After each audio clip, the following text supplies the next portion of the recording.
Nice one, Ellie. We certainly are at Sound City HQ. This is where the magic happens. This is where this incredible lineup has been put together. And the man responsible, of course, regular now on the show, Dave Pichilingi. How are you, mate? I'm very good, thanks. Yeah, all good things considered, I'm very good. Tell us, obviously, Sound City 2016. You've got your headliners, you've got most of the lineup sorted.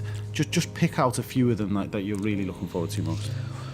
Well, I think start with our headliners really and go from there. We're delighted to have Catfish and the Bottlemen.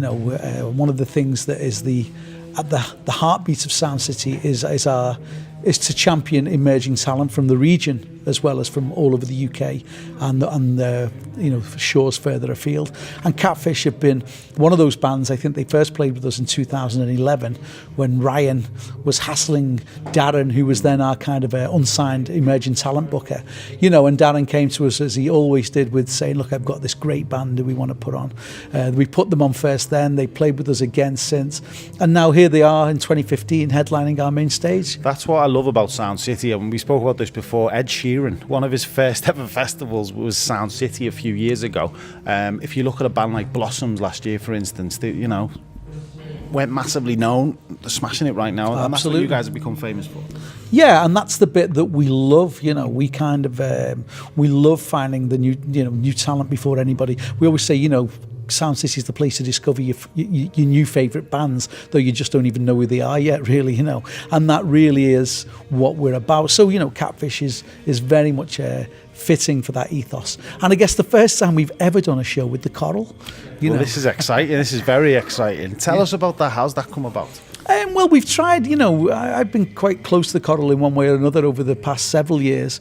And so we've always tried, or infrequently we've tried to get the band to play, and for one reason or another it's not been right. It's either been not right for us or not been right for them.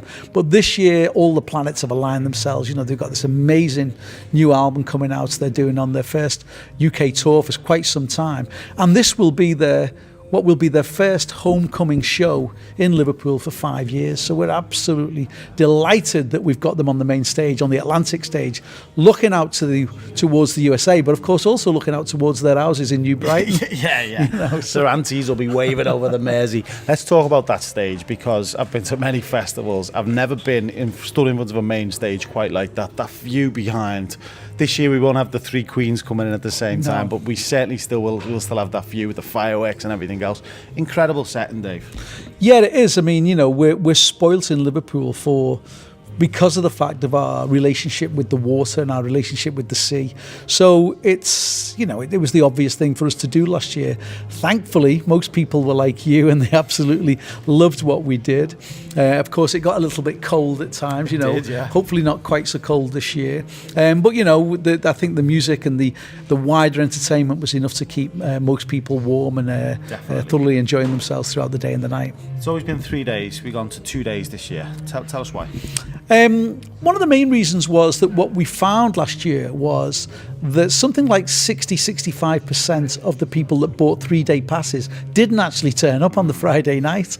And we thought to ourselves, well, this seems a bit crazy that we're spending all that money putting a load of bands on the Friday night when actually people are only coming for the 2 days.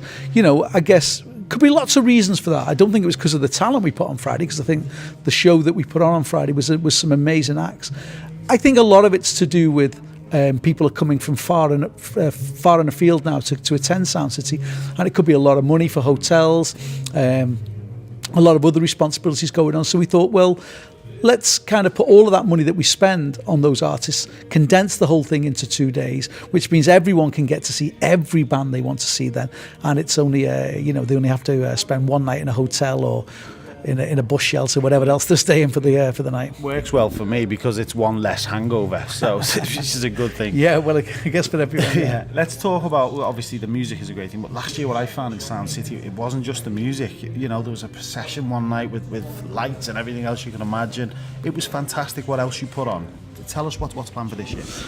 Well, we've got a really strong wider arts program that we'll have to talk about either off mic or again on another one, because we've not announced it yet. Right. But we've got some amazing partnerships that we are about to announce. I mean, as you said at the beginning of the interview, we've announced our headliners and a lot of our bands for the festival, but there's still a lot to come yet in terms of another 150 bands, I think, that are going to be playing.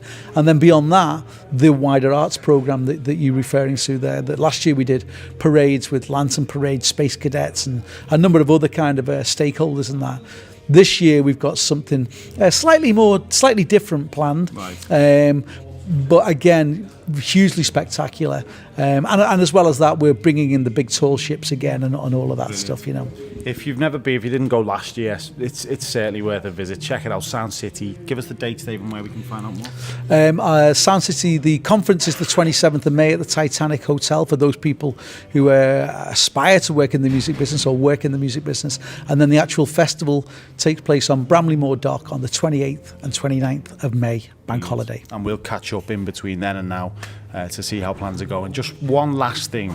How are you going to top the Liverpool blue and that flaming lips brought out on stage? What are we going to do?